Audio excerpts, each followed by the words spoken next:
Seekers Audio Festival.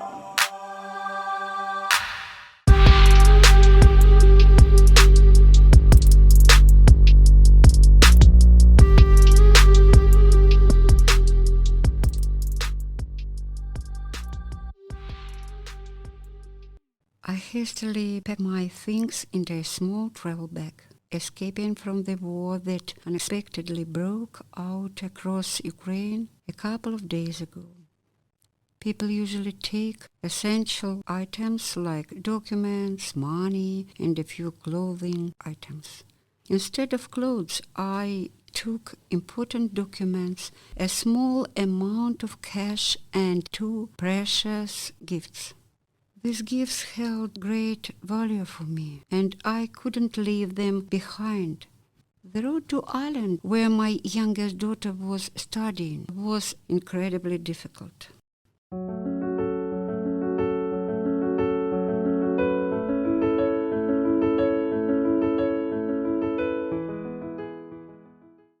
Early in the morning of February 28, 2022, I went to the railway station with a small suitcase and neckpack on my back. In the pocket of my black winter coat was a ticket for an evening train to Ivano-Frankivsk, 600 kilometers from Kiev. I didn't know which border I would cross my native country, but it didn't matter. The main thing was to get on the train. And even though the ticket was for the evening, I decided to come to the station in the morning, as soon as the curfew was lifted. I tried to take the metro to the central station, but all 4 entrances to the subway were closed. The buses were not running, and it turned out that the taxi service was also not working. I stood confused. The always usually crowded square was empty. Single passers-by with sad and tired faces occasionally came across. I continued to stand helpless on the sidewalk. There was a feeling that I was living in this unreal dream for 4 days, and now it will end.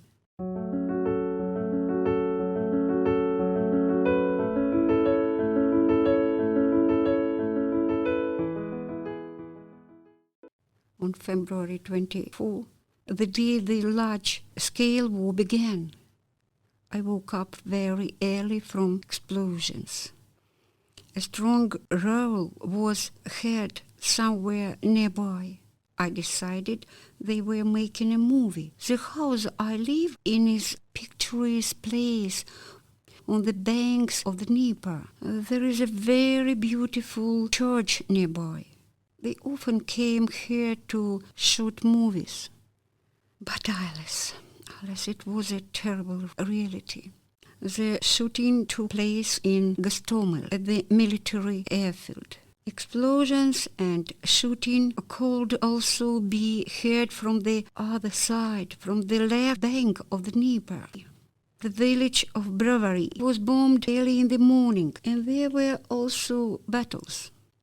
The house was shaking all the time, and I was afraid last night's flower would collapse like a house of cards. Later, I learned that the Russians planned to capture Kiev in 3 days.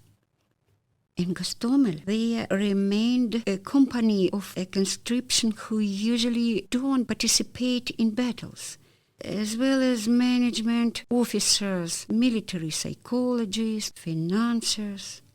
They were given weapons, ammunition, and equipment, and the first battle for them began. Helicopters were circling directly overhead, 15-20 meters above the ground. They were constantly circling the base, looking for personnel and trying to fire the rockets of guns. They were mainly attacked helicopters, and there were a lot of them, more than 100. I was impressed by our conscripts, 18 years old boys.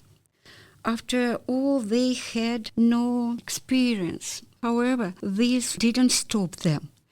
They fought with the same passions as professional soldiers in the war. And so I stood on the square.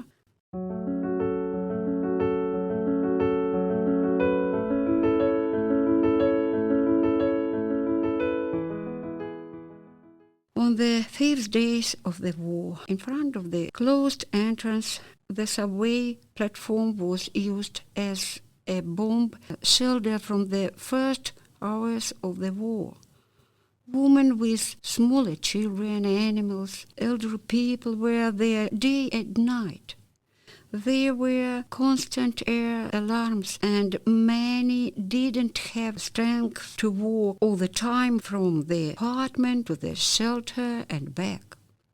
My family and I decided to hide in the parking lot under our house during the air raids. It was cold then because at night the temperature outside dropped to -2 degrees. A woman came up to me with a satchel and a suitcase in her hand. It was clear that she was also upset that the subway doors were closed. While we were getting to know her and decided how to get to the station, I heard my son's voice. "Mom, come here." It turned out that he found the entrance to subway, which was actually closed. My new equipments, whose name was Oksana, and I stand going down to the subway platform. My heart sank with longing. I took one last look at my beloved man, who remained to defend Ukraine. We waited 40 minutes for the train. Usually this interval was 2-3 minutes. The carriage was full of people, like herrings in a barrel. You can even move your hand. People were gloomy, tired of sleepless nights, constant worries and uncertainty. But despite everything, everyone was friendly and very polite. Everyone tried to support the other. I still remember with gratitude Oksana, who didn't abandon me.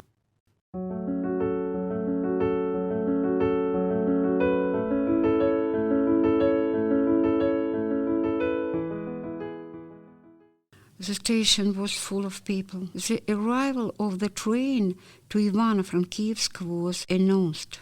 Oksana and I decided to try to get on this train and not wait for the evening one, for which I had a ticket. There was a huge crowd on the platform. Therefore, I lost my desire to get on this train. However, Oksana argued that this train might be the last.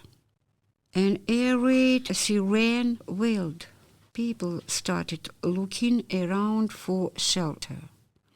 There were little fewer people on the platform, but still, there were 10 times more people than there were seats in the carriages. The train stopped, and the first rows of people slowly moved to the doors of the cars. I found myself opposite the door of the last car. People slowly began to climb the steps. Oksana pulled me forward by the hand in the direction of the door. The crowd began to squeeze me from the sides. I was afraid that I might be suffocated in this crowd. I asked Oksana to let me go, especially since there were several other people between the two of us. But Oksana pulled me forward.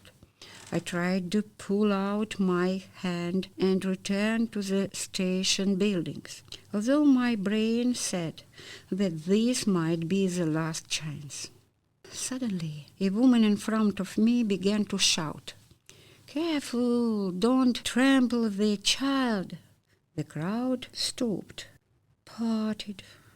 Oksana continued to pull me forward, followed by a 4-year-old boy, followed by this grandmother, and finally me.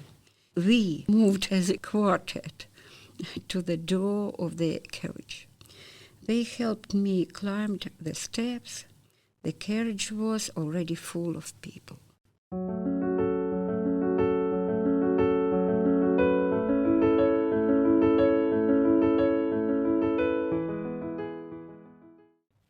I decided to get off the train here.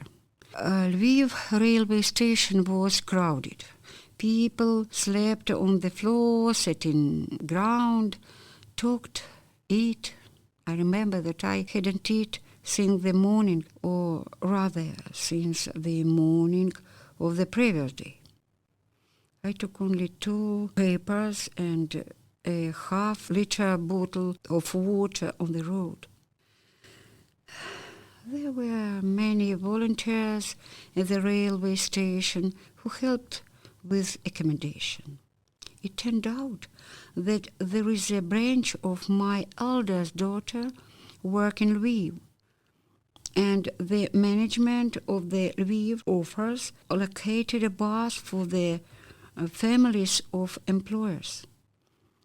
He was supposed to transport people across the border with Poland.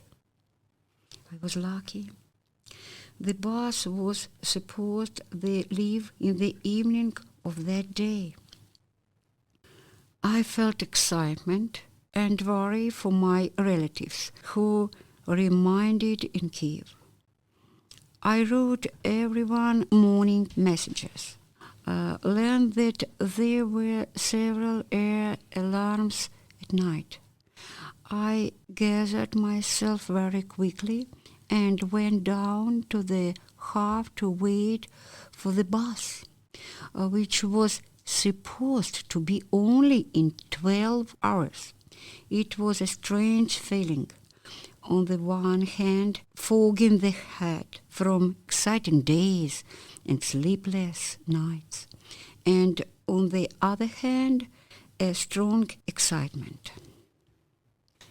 I watched the news, drank warm tea with sandwiches, which the employees kindly prepared for us, and I prayed to God that this terrible dream would end as soon as possible. At this time, my youngest daughter, to whom I was going to Ireland, was trying to find people on social networks who would meet me in Krakow and help me get to the airport. The bus crossed the Ukraine-Polish border without queue, and in the morning of the next day we entered the Polish branch of my daughter's work in Krakow. Olena, I heard somewhere's voice. A tall young man in his 20s stood at the door. It turned out that he is the cousin of a girl who lives in Britain, who has a friend who lives in Ireland, and who has a friend who studies at Galway University. This friend has a friend with whom my daughter Sophia is friend. The young man is named Dominic. He was fair hair with big blue eyes, a real handsome man. It turned out that he was studying at the university at the biology department. It was possible to buy a ticket to Dublin only for the morning of the day after tomorrow. Thanks to Dominic, in these few days, I got to know the old center of Krakow. I will never forget all the good things these two strangers who have now become close people to me. A safe environment, friendly people, and a caring attitude slowly began to bring me out of my stupor.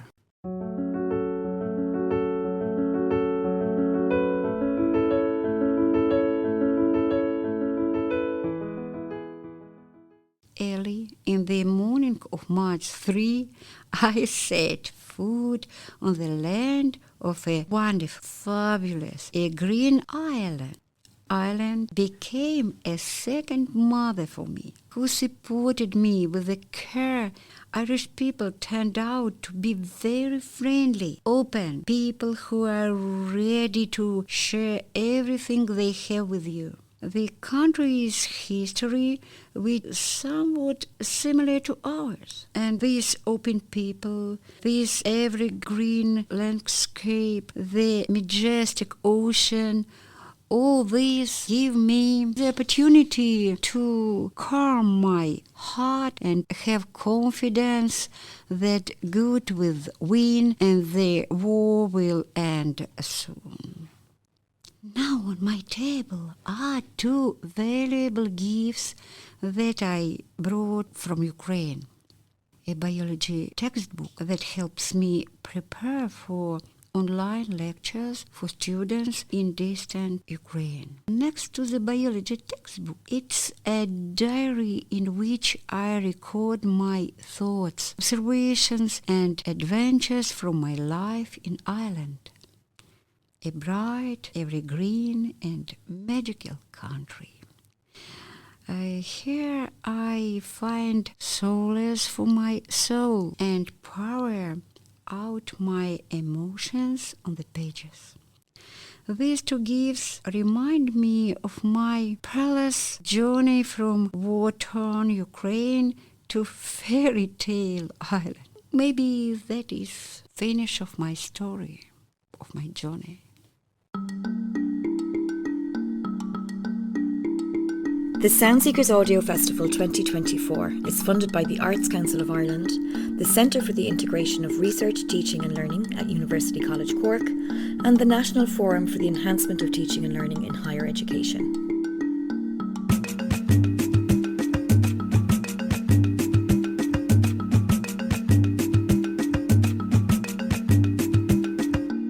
All music used in the production of these programmes are from open-sourced artists. Go to www.thesoundseekers.com for individual artist credit.